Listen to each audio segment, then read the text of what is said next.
Hello, this is your astronomer from Helsinki. Don't you hate? I absolutely hate when they have tests and they test you on pure memorization. It's not my strong suit. Actually, I don't know, maybe it is depending on a subject. I remember in high school, and this is your astronomer from Helsinki. I asked God to bring some entertainment into and usefulness into these recordings to be helpful in engaging and helping people with science, studying science and excelling.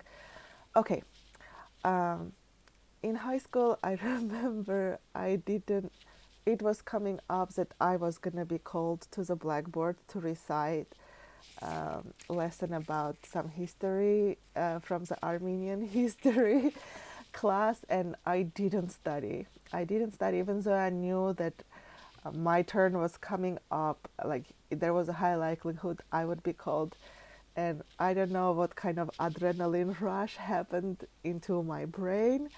I read 2, 3 pages, whatever, right before class, and I was called, and the kids around me, my classmates, are like, "Oh my God, you are doomed!" And I went and I recited that whole 2.5 pages, word for word. I just missed one sentence. I don't know how it happened, but I got a B plus or something like that, the equivalent of a B plus. So because after you recite, you also have to answer questions from the whole history up to that point, which it was hard to remember for me.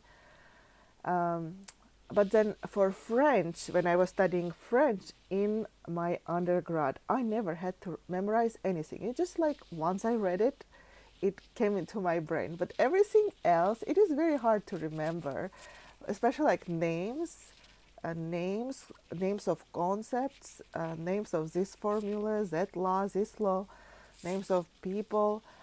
So there's one technique. It sometimes works that I do. Let's say uh, I am in a test, or I have to perform, write an essay, and I cannot remember. I start with the alphabet, A, B, and I pause and think, was it A, was it B?